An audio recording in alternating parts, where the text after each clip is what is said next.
Welcome to Sandwiches of History. It's International Sandwich Sunday, and today we're headed down to Venezuela to make the Patacon Marachucho. Now, the place that I got this recipe was called tasteofhome.com, but it was submitted by Marisol Salazar, and this is her family recipe for the Patacon Maracucho.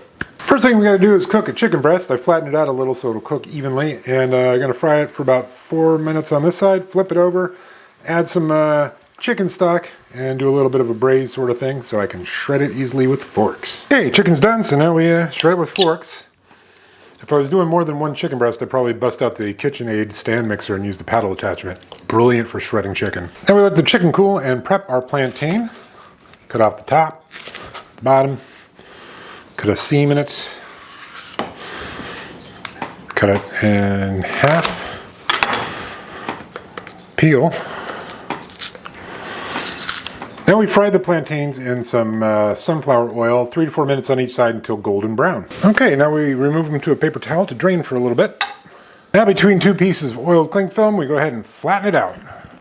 I've got about 1/4 inch thick. Now back into the oil to fry again, and just so you know, things aren't always perfect here at Sandwiches of History.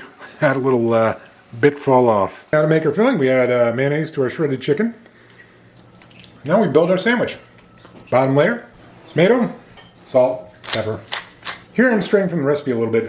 The recipe calls to use avocado. I didn't realize that, and I went ahead and made this Venezuelan avocado-based sauce called Guasacaca, and you can see the video of making that over on Barry's Cooking Again. So I'm going to use that instead of the avocado here. This was going to be my plus-up. A little bit of cilantro and some romaine lettuce. Yes, there it is. Okay, let's give this Patacon Marachucho a go. It's messier than it should be because I didn't use the avocado, I used the Guasacaca, but it is delicious.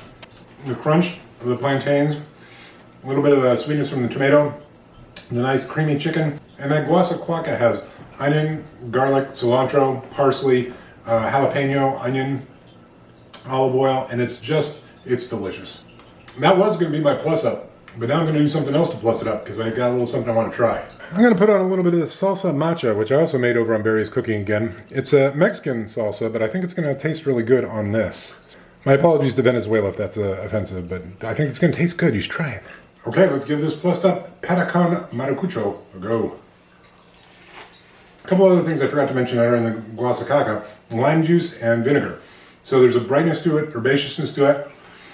The Salsa Macha has roasted peanuts, chili de árbol, ancho chilies, garlic, and sesame seeds. So it's bringing a nuttiness, a richness, and a little bit of heat, and it is working really well together. Well, this is one tasty sandwich. You might notice it bears a very close resemblance to the jibarito, which originated in Puerto Rico by way of Chicago. Did that one a while back. That was more of a beef-centered one. Similar idea though with the plantains as the bread. The Patacon Marachucho, as I built it with the Guasacaca, delicious. That's easily like 9.5, 9.5. Adding in the Salsa Macha brought it up to a 10, and here's why.